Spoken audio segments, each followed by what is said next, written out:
I lost the dispatch job in March, and by the end of April, I was the kind of broke where you start doing math in your head all day without meaning to. Gas against groceries, the minimum payment against the late fee.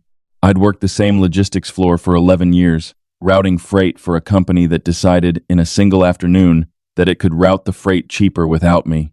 They gave me 2 weeks and a handshake from a man who couldn't look at my face while he did it. I didn't blame him exactly. I just understood very clearly that I was on my own. So when the letter came about my father, I almost laughed, not because it was funny, because the timing felt like somebody upstairs had a sense of humor I didn't appreciate. The man had been gone from my life since I was 9. He left on a Tuesday, I remember, because my mother kept saying it after. On a Tuesday, of all days, like the day of the week was the part that hurt. He didn't write. He didn't call on birthdays. He existed for most of my life, as a warning my mother repeated whenever I did something selfish. The Hints men don't stick around, she'd say. She said it the way other mothers said, be careful crossing the street. And now the Hints man was dead, and a lawyer in a town I'd never heard of wanted me to come settle what he'd left behind. It wasn't much. I want to be honest about that, because it matters to how all of this happened. There was a small amount of money, enough to clear 2 of my cards and breathe for a couple of months, and there was some property business I didn't fully understand from the letter. But the part that pulled me in was this. The lawyer's office said the estate could only be finalized in person, locally. They were very particular about that word, locally, not by mail, not by phone, not by one of those video calls where everyone looks gray. I had to drive out to Mallow Reach and put my own hand on the paperwork. I didn't have the money not to. That's the whole truth of it. A man with savings might have said no, let the inheritance sit, let the lawyer mail him whatever he could, but I needed it. I needed it in the way you need air after you've been underwater too long, and so I looked up the one place to stay within 40 miles, an old farmhouse listed on a rental site for almost nothing, and I booked 4 nights and I packed a bag. I told myself it was a job.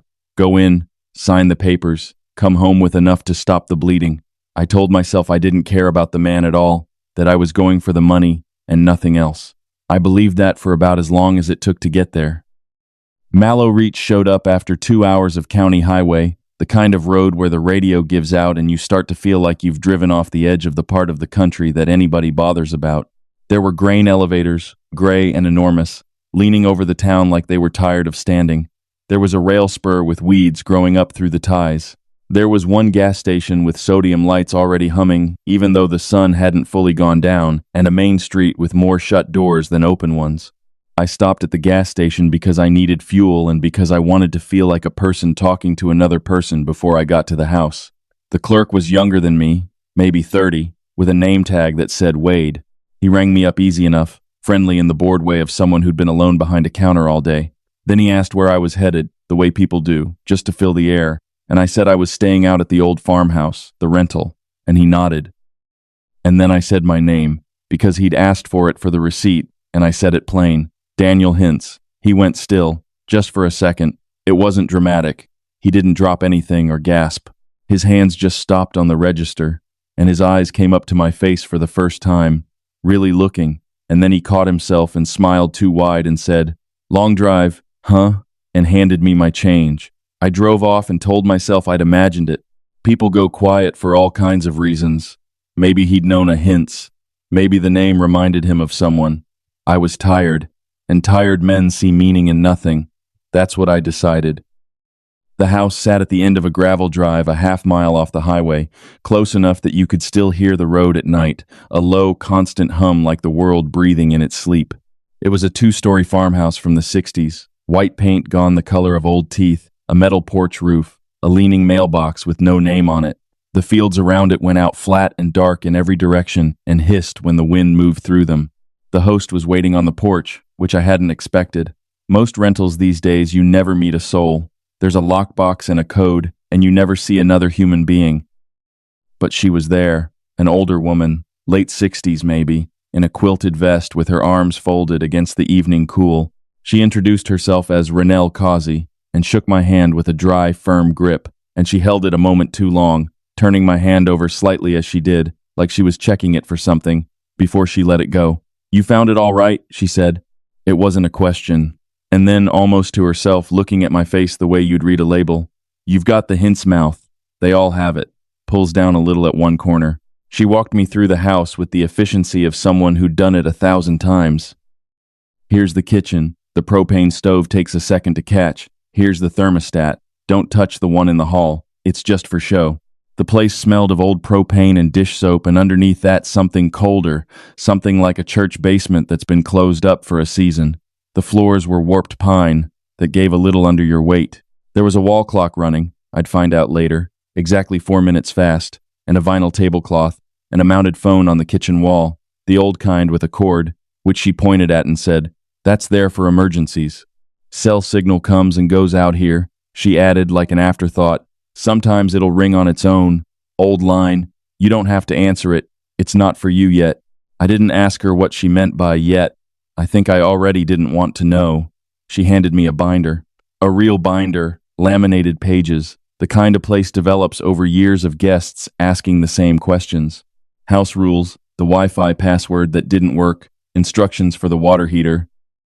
But the strange thing, and I only noticed it later that night flipping through, was that the handwriting changed. 3 different hands across the pages, like 3 different people had kept the house over time, and each had added their own notes. And there was one laminated page near the back that was blank except for 4 words in faded ink. "Leave what's owed." I figured it was about the security deposit. People leave a mess, they lose the deposit, that kind of thing. I figured a lot of things that first night that I'd have to unfigure later. Renelle showed me to the bedroom upstairs and told me she lived in town and managed 2 other places besides this one, that she'd be around if I needed her. At the top of the stairs she paused, one hand flat on the banister, and said, "There's a storage closet under the steps. Don't worry about it. It's not part of the rental." Then she looked down the stairwell toward it, fondly almost, the way you'd look at a sleeping animal you'd had a long time. And she went down and out, and I heard her car go down the gravel, and the house settled around me with all its little sounds, and I was alone. I didn't sleep well.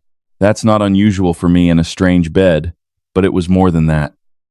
The house had a way of holding noise, the highway hum, the wind in the fields, the tick of that fast clock downstairs. I lay there doing my money math, telling myself that in a few days I'd be back home with this all behind me.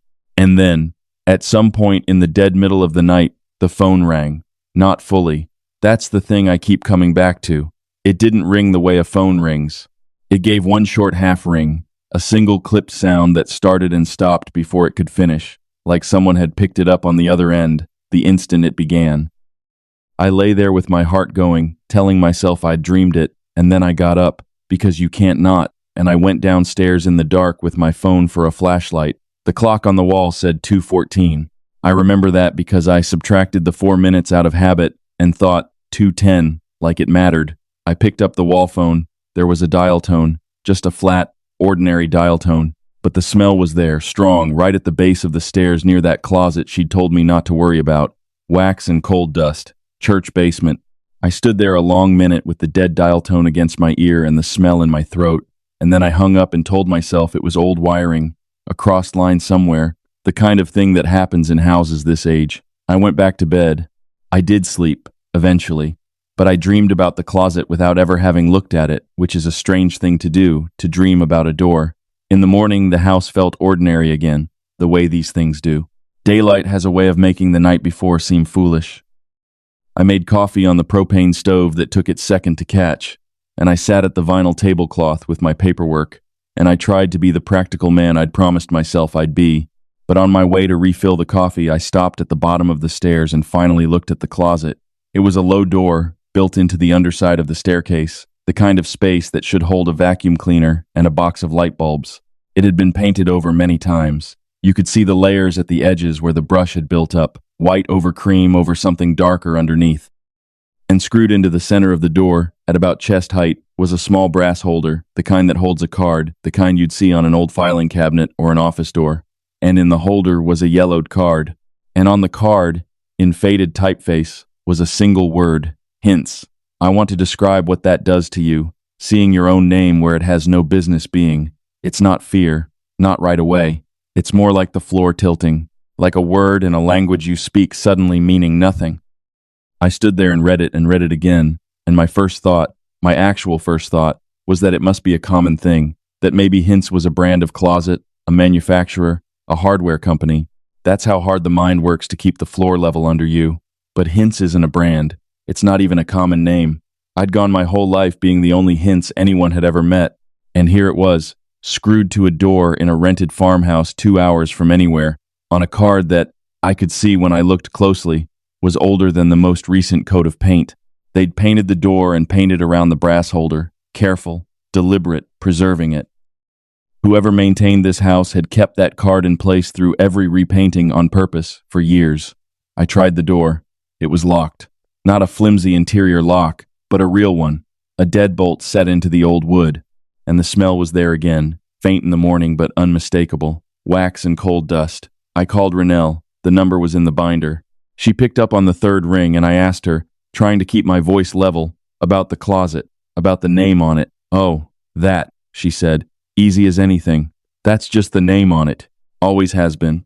And I waited for her to say something else, to ask why it bothered me, to wonder aloud why a closet would have a name on it at all, let alone mine. But she didn't. She didn't find it strange. That was the part that turned my stomach. She knew the card said Hints, and she knew I was Daniel Hints, and she did not connect the two. Or she did, and it meant nothing to her. The way the day of the week means nothing. The way a part number means nothing. It just was. The name on the closet was Hints, and I was a Hints, and the sky was blue. It's not part of the rental, she said again, gently, the way you'd redirect a child. Then, before she hung up, almost warm, "You sleep all right?" First night's always the worst. After that, the house gets used to you, like the house was the one being inconvenienced, like I was something it had to adjust to. I got off the phone and I called my sister. Marion and I aren't close. We were, once, when we were kids, two small allies against a confusing house, but adulthood scattered us, the way it does, and now we talk maybe twice a year. She'd refused to come to Mallow Reach. When the lawyer's letter went out, she'd called me and said flatly that she wasn't going, that I could deal with it, that she wanted nothing of the man's. I'd been angry about it then, the way you get angry at a sibling for leaving you holding a thing. But standing in that kitchen with the name on the closet behind me, I just wanted to hear her voice. I told her about the card. I expected her to laugh, or to be spooked in the easy way of someone safely far away. Instead, she went very quiet for so long I thought the line had dropped, and then she said something I haven't been able to put down since. She said, "Daniel, listen to me. I never told you why I wouldn't go. Dad came back here once, years ago, before he disappeared for good. He never told us where he went, but Mom found out it was somewhere out in farm country, and when he came back he was different. Wrong. Quiet, like the noise had gone out of him." She paused, and her voice dropped lower. "He sat me down, just me. You were too little, and he said, if anyone ever writes you a letter telling you to come settle something in person, you burn it. You don't go." He grabbed my arm so hard it left a mark. He said, "The men in this family go and the women get the letters after. Don't be the one who goes, Marion, and don't be the one who's left on the list." He said list? I asked. My mouth had gone dry. He said list. I didn't know what it meant. I still don't. But I burned my letter the day it came, Daniel. I never even read the whole thing. Get out of there. Sign nothing in that house. Don't go in that closet. I told her I wouldn't. I meant it when I said it. The lawyer's office was on the main street, between a shut hardware store and a diner that only opened for breakfast. The lawyer was an old man named Pruitt with a desk full of papers in no order I could see, and a way of talking that circled before it landed. He had me sign things. The transfer of the small account, the release of some property claim I still didn't fully follow. He was kind, in a dusty way. He offered me coffee from a pot that looked like it had been on since the Carter administration, and then, sliding a paper across to me, not looking up, he said, "Mrs. Causey will have shown you the storage, I expect." I stopped with the pen in my hand. I hadn't mentioned Renelle. I hadn't mentioned the closet. I hadn't mentioned the house at all. "The storage," I said. "The closet, out at the house," he said, still not looking up, like it was the most ordinary thing in the world. "The estate's not fully closed until the local matters are seen to. You'll want to take care of that before you go." He found the line he wanted on the page and tapped it. "Sign here." I asked him what local matters meant.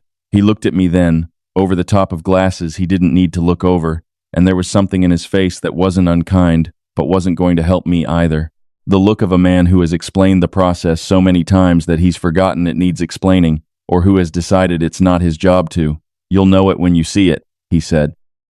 Your people always do. Your people. I drove back to the house with those words sitting on my chest. Because the thing about being routed, and I'd spent 11 years routing freight, the thing about it is that the package doesn't know it's being routed. It just thinks it's moving. It thinks it chose the road. And somewhere in that drive back, between the grain elevators and the leaning mailbox, I started to understand that I had not stumbled onto anything. The lawyer knew about the closet. Rennell had a card waiting with my name on it. Wade at the gas station had gone still when I said it.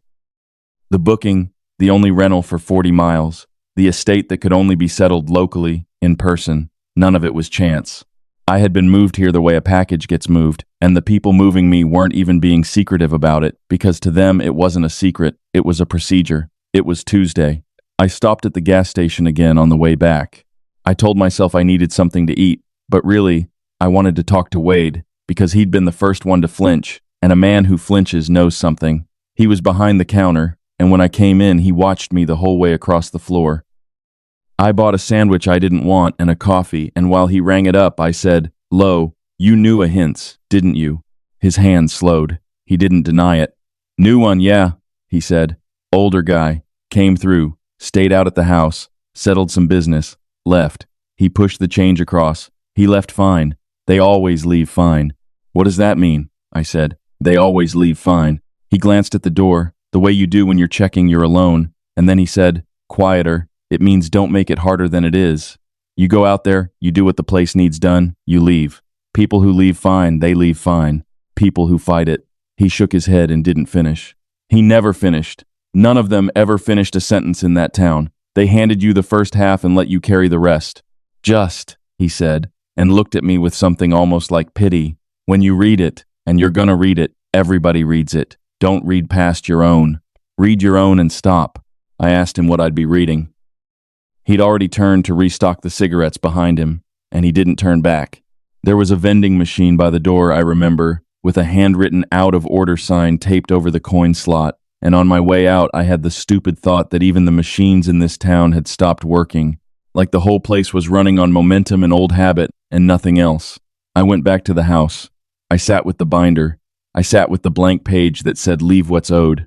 And then, when the light started going long and gold across the fields, I went and found the key. It wasn't hard to find. That should have warned me more than anything, how easy it was. The binder had a note in the second of the 3 handwritings, a line I'd skimmed past the first night, that said the storage key hangs inside the kitchen pantry, top shelf, left, and it did. A single old brass key on a loop of string. It hung there the way a thing hangs when it's meant to be found, when the not worrying about it is part of the procedure, because the procedure includes the moment you decide to worry about it after all. I knelt down in front of the low door under the stairs. The smell was strong now, stronger than it had been, wax and cold dust pouring out around the seams of the door like the closet had been holding its breath. My hands weren't steady. I put the key in the deadbolt and turned it, and it turned smooth, oiled, recently used, and the door swung open into the dark under the stairs. It wasn't a closet for vacuum cleaners.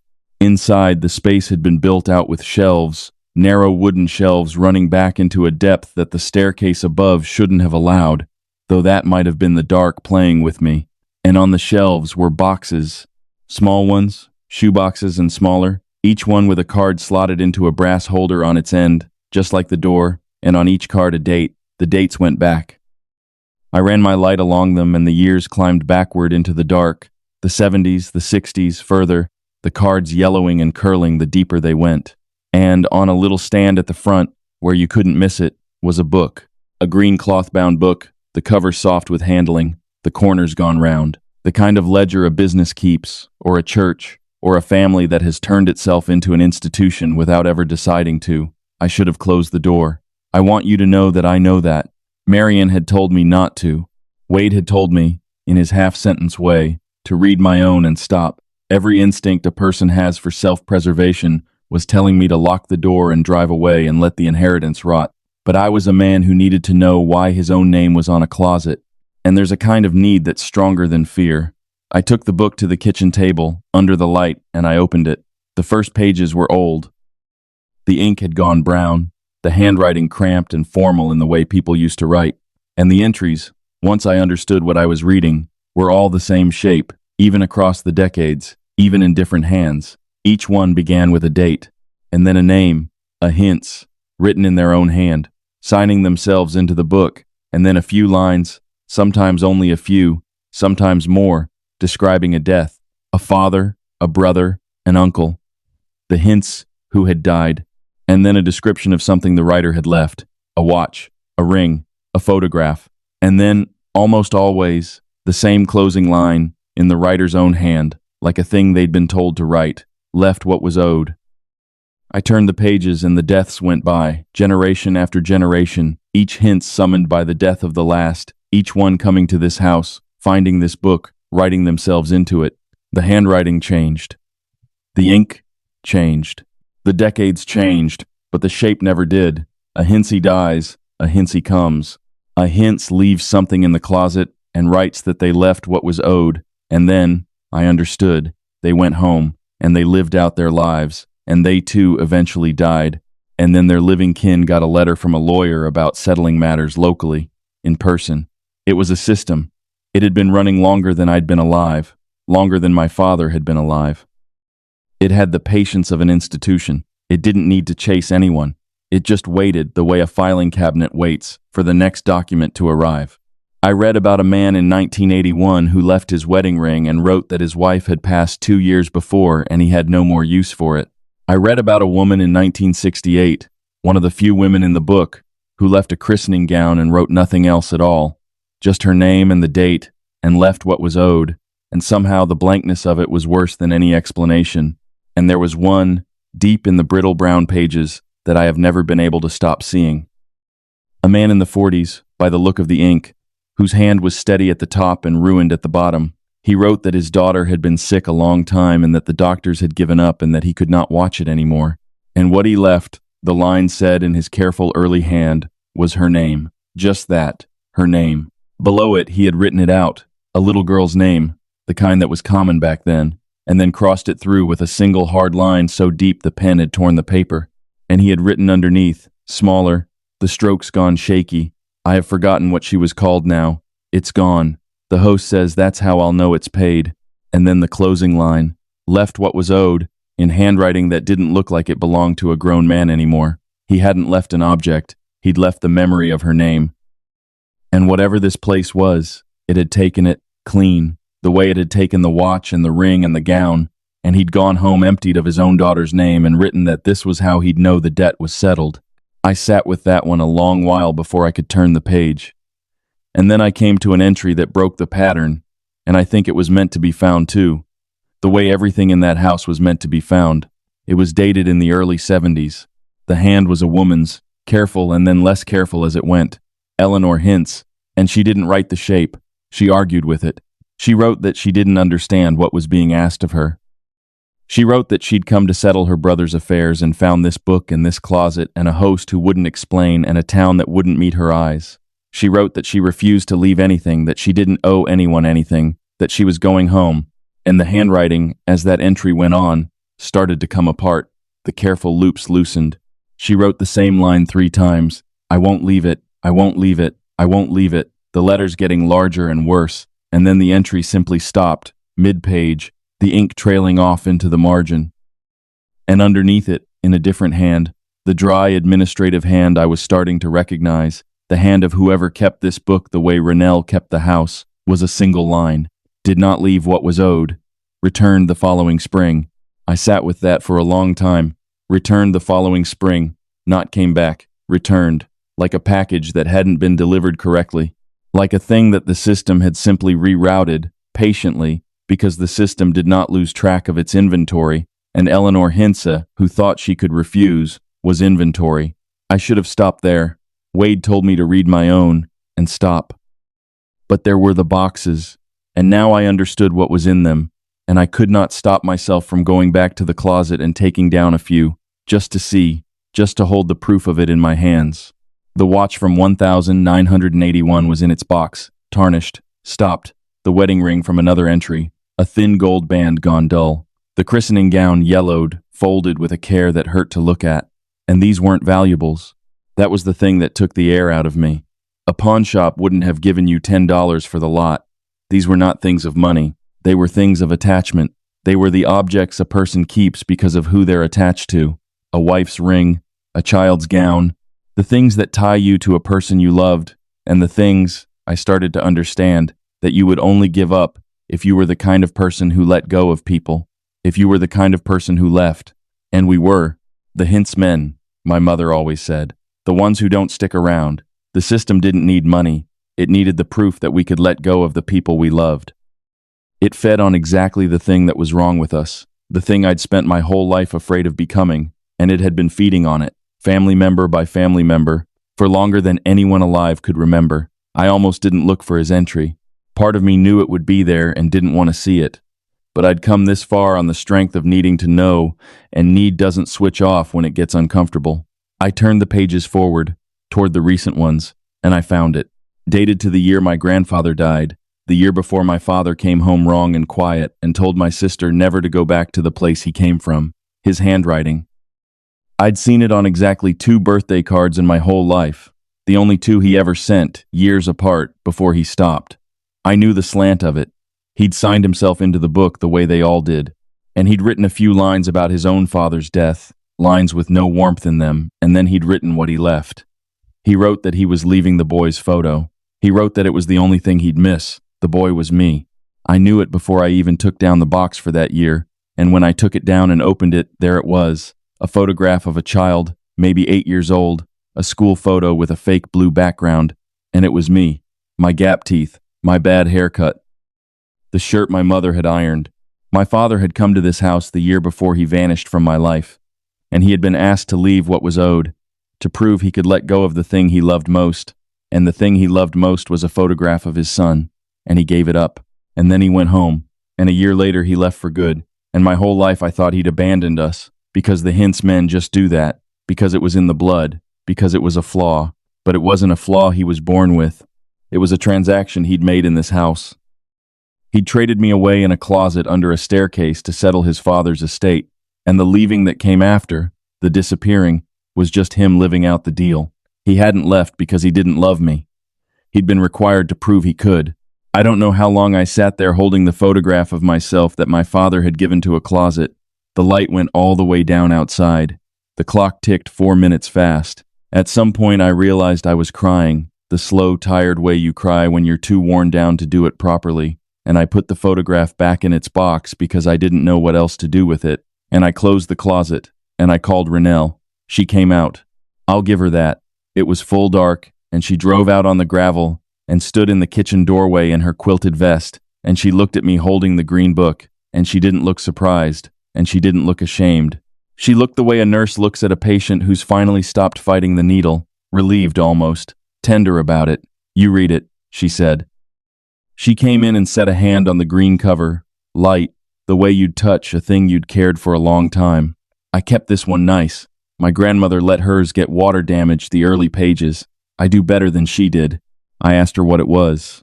I asked her what she was.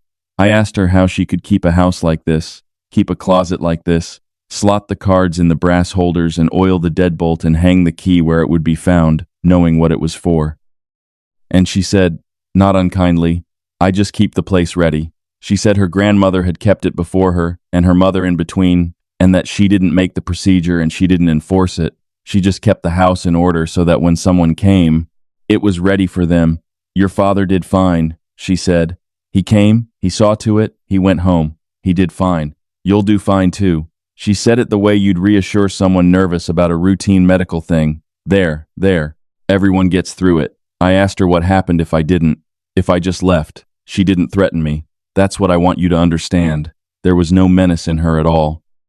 She just looked tired and a little sorry for me, and she said, it's not really about leaving or not leaving. It's about what's owed. Things that are owed get paid. They always do. It's easier when you pay them yourself. And then she said the thing that I'd heard in different words from all of them, from Pruitt, from Wade, the flat confirming words of people receiving a delivery. You're the one they sent for then, I figured, when you booked. There's always one of you, when there's a death. I just didn't know which. She studied my face again. The mouth, the corner that pulls down. It's nice when it's a polite one. Some of them break things. I told her I was leaving in the morning. She nodded like that was fine, like that was a thing people said, and she took the green book gently out of my hands, and at the door she stopped and said, almost kind, lock up after yourself if you go. The house likes to be left tidy. And then she left. I tried to reach Marion that night. I called and it rang and went to her voicemail, and I left a message. I don't remember the words of, just that I needed to talk to her, that she'd been right, that I was coming home tomorrow. I called again an hour later and it went straight to voicemail. I told myself she was asleep. It was late. People sleep. But Marion had always answered me, even at 2 a.m, even years apart. She answered when it mattered, and now she didn't. And I kept hearing her voice in the kitchen quiet. Don't be the one who's left on the list. I want to say, I left at first light. I want to tell you that I threw my bag in the car and drove out of Mallow Reach and never looked back. And I did try. I did pack the car. I did drive out down the gravel, past the leaning mailbox, onto the county highway, with the photograph of myself sitting on the passenger seat because I'd gone back into the closet and taken it, because I'd decided that whatever this place was owed, it wasn't owed me. I drove for 40 minutes, and then my phone, the one with no signal out there, gave a single half ring, a clipped sound that started and stopped before it could finish. I looked down and the screen said 2:14, which was wrong. It was the middle of the morning, the sun was up. But the screen said 2:14, and the wax and coal dust smell was in the car with me, in my own car on an open highway in daylight, and I understood that there isn't really a county line for a thing like this. There's no edge you can drive past. I called Pruitt's office to ask about the money, the inheritance, the thing I'd come for, the thing that was supposed to make all of this worth it. A recording told me the number was disconnected.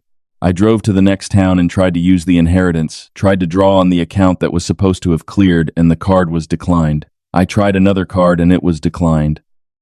I sat in a parking lot in a town that wasn't Mallow Reach and did my money math, and the math came out the same as it always did. The minimum against the late fee, the gas against the groceries, except now there was no inheritance at the bottom of it to make it survivable.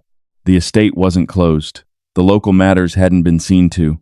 The funds don't clear until the closet is satisfied. That was the whole arrangement, plain as a freight invoice. Delivery on completion. I sat in that parking lot for a long time, and this is the part I've thought about most in the months since, because this is the part where I'd like to tell you I held the line, and I didn't. I started to reason with it. That's the only way I can describe it. I started to think about what it would actually cost me to do what the house wanted, leave what's owed, an item, an attachment, something that proved I could let go, and I sat there and I thought about my daughter. I haven't talked about her, and that's not an accident. Her name is Posy, and she's 6, and I see her every other weekend, when I see her at all, because her mother and I split when she was 3, and I handled it badly. I handled it the way the Hints men handle things. I made myself scarce. I told myself it was easier on everyone. I told myself a clean break, a quiet absence, was kinder than a messy presence. I'd been telling myself versions of that her whole life. And sitting in that parking lot, broke, with the smell of that closet in my car, I caught myself doing the math on her too. I thought, I barely see her anyway. I thought, she's young, she won't remember this part. I thought, it's just a photograph, it's just an object. I'm not giving her up, I'm giving up a piece of paper. And every one of those thoughts felt reasonable. That's the horror of it, that I can't get people to understand. The house didn't make me think monstrous things. It made me think reasonable things. It found the exact shape of the man I already was, the man who lets go, the man who makes himself scarce because it's easier, and it agreed with me. It said, yes, you're right, you are that man. And isn't it convenient because that man can pay what's owed without it even hurting that much? It wasn't taking anything from me that I hadn't already been giving away in pieces my whole life. That was the deal it had with all of us. It didn't corrupt us. It just collected on what we already were. I drove back to Mallow Reach. I want to be honest, that no one made me. There was no force, no pursuit, no hand on my shoulder. I drove back of my own will, doing reasonable math the whole way, and the half ring stopped the moment I turned onto the county road, and the smell eased, like the house relaxing, like an account being reconciled. That last night I sat at the vinyl tablecloth with the green book in front of me, because Rennell had left it there again, open to a fresh page. And I had a photograph of Posy in my wallet, a little school photo, fake blue background, her gap teeth just starting to come in, the same teeth I had at that age, the Hint's mouth already pulling down at one corner. And I want you to know I sat there for hours, I'm not going to pretend it was quick, because I tried. I want that written down somewhere, even if it's only here. I took out my phone first, thinking I'd leave a copy, some digital ghost of her so it wouldn't really be giving her up. And there was no signal. There's never any signal. And I understood the house wouldn't accept a copy anyway. It never had. You can't pay this debt with something you get to keep. I thought about leaving something of mine instead. My wedding ring from the marriage that failed, my own driver's license, anything but her. And I knew, the way you know things in that house without being told, that it wouldn't count. The thing owed had to be the thing you loved. That was the whole point of it. Nothing else would satisfy the closet, because nothing else would prove what the closet wanted proven. I thought about Eleanor Hintze, who wrote "I won't leave it" 3 times in handwriting that came apart and who returned the following spring. I thought about the man in the 40s who left his daughter's name and forgot what she was called. I thought about my father who'd sat at maybe this same table and decided that a photo of an 8-year-old boy was the thing he'd miss, and who left it anyway, and I'd hated him for the leaving without knowing he'd paid for the right to do it. And I understood sitting there that I could be the one who broke it, that somewhere back up the line there had to be someone who started this, and that every one of us since had just gone along, had just signed the book and left the watch and the ring and the gown and the photograph because going along was easier, because we were a family of people for whom going along and letting go was the whole disease. I could refuse. I could be Eleanor. I could write "I won't" and mean it. I picked up the pen to do it. I put it to the page. I got as far as one stroke, the start of a letter that wasn't going to be my name. But Eleanor returned the following spring, and I was broke. And Marion wasn't answering her phone, and I made myself not think about what that meant, about whether the house had other ways of collecting when the named one resisted, about your people, about the list, about don't be the one who's left on it. And the photograph of Posey was just a photograph, and I would still see her every other weekend when I saw her at all, and I was so tired. I was so tired of being underwater, of the math that never came out right, of being a man who needed things he couldn't have. I crossed out the stroke I'd started, and then I put the photograph of my daughter in a fresh box. I slotted a blank card into the brass holder and I wrote the date on it. And I took the pen and I signed myself into the green book, Daniel Hintze, in my own hand, under all of them, under my father, under Eleanor, under the man who left his daughter's name. And I wrote a few lines about my father's death because that was the shape of the thing. And then I wrote the line they all wrote, left what was owed, and the smell lifted, all at once, like a window opening.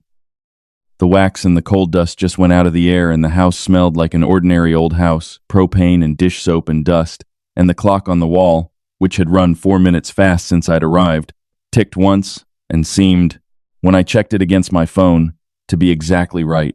The account was reconciled. The delivery was complete. In the morning, the money cleared. I checked my phone in the gray light and the inheritance was there. The full small amount of it, enough to clear 2 cards and breathe for a couple of months. Exactly what I'd come for, paid out the instant the debt was settled. Renelle came by and took the green book and didn't say much, just touched my shoulder once on her way past, the way you'd touch someone at a funeral. I watched her go to the closet under the stairs and lock it with the oiled deadbolt, and I watched her take the old card with my name on it out of the brass holder on the door, the Hintze card that had been there through every repainting, and behind it I saw, there was already a fresh blank one, waiting. She didn't write anything on it. It wasn't time yet, but it was there, and she ran her thumb across it once, smoothing it, the way you'd settle a sheet over a bed you'd made up for a guest who hadn't arrived. I packed my car. Wade was at the gas station when I stopped for fuel on my way out, and he looked at me and he nodded, just once, the way you nod at a man who's come through something, and he said, "Told you, you leave fine." And I did. I left fine. I drove out of Mallow Reach with the money in my account and no smell in my car, and the radio coming back in as the grain elevators shrank in the mirror, and by every measure that a tired broke man uses to judge his life, I had won. I'd come for the inheritance and I'd gotten it and I was going home. That was 4 months ago. I'm fine. I want to say that, because it's true in the way that matters to the math. The cards are paid. I found work, dispatch again, different company, and the money comes in and the math comes out survivable now. I'm fine. I stopped seeing Posey. It happened gradually, the way these things do with me, the way they always have. A weekend I couldn't make because of work, then another, then a stretch where her mother stopped pushing and I stopped offering and the silence just grew the way silence does, comfortably. like a thing settling into the shape it was always going to take. I tell myself it's easier on her. I tell myself a clean absence is kinder than a messy presence. I've been telling myself versions of that her whole life, and now I don't even have to try very hard to believe it, because somewhere out in farm country there's a closet that already knows I'm the kind of man who lets go, and the closet was right. And I'm just living out what it already knew. I think about Marion sometimes. She started answering her phone again, eventually, weeks later, and she sounded fine, sounded normal except for one thing. I mentioned Posey on that call, said her name in passing, and Marion said, "Easy and warm. Who's that?" And then laughed and said she was tired. Of course, your girl," and moved on. But there was a beat there, a flat, empty beat, where my sister did not know my daughter's name, and I didn't push it. I didn't ask her where she'd been those silent nights. I don't ask her anything anymore, because letting things go is what I'm good at, and because some part of me is afraid that if I made her really try to remember, she wouldn't be able to, and then I'd know what the house does to the ones who are left on the list. And here's the thing I haven't told anyone, the thing I'm only telling now because it sits in me like a stone and I can't carry it alone any longer. I know I'll go back, not soon, but when it's time. When the next death comes down the line, there will be a letter from a lawyer about settling matters locally, in person, and one of us will get in a car and drive out to Mallow Reach, and the house will be ready, because Renelle keeps it ready, or whoever keeps it after her. And I understand now, the way my father must have understood, the way Eleanor refused to understand and paid for it, that the procedure doesn't end. It just waits. It has the patience of an institution. It does not lose track of its inventory. The blank card is behind the brass holder right now, on the closet door, under the stairs, in the dark, and when it's time, someone will write a name on it, and it won't say Hints. My daughter took her mother's name in the split, the way I let everything go, so it won't say Hints, it'll say her name. The married name she doesn't have yet, the one she'll take someday from some man who'll never know what she comes from. The house knows it. I know it. I put her photograph in that closet myself, signed her into the system with my own hand the night I wrote that I'd left what was owed, and somewhere out there the procedure has her on file now, waiting, the way it waited for me, the way it waited for my father, patient and quiet and certain. And here is how I know it isn't finished with me, how I know none of us ever really leaves fine. Late at night, in my apartment 200 miles from that town, when the building has gone quiet and the highway hums outside the way it hummed out there in the fields, my phone gives a single half ring, a clipped sound that starts and stops before it can finish. And the screen lights up in the dark and it says 2:14, always 2:14, whatever the real time is, whatever I set the clock to. It's begun to ring earlier now than it used to, and more nights than it used to, and last week, for the first time, when it lit up, there was a name on the screen under the time. Not a number. A name. It was hers. I don't pick it up. I want that on the record too. I have never once picked it up, but I've stopped turning the phone off at night. I tell myself it's in case of an emergency, in case someone needs me. That's the reasonable thought, the kind the house likes, the kind I'm so good at. The truth is simpler and worse. The truth is that the Hints part of me, the part that lets go, the part the closet already paid for and already owns, that part lies awake in the dark and listens for it, and waits for it to ring all the way through, and is almost, God help me, almost ready for it to be time.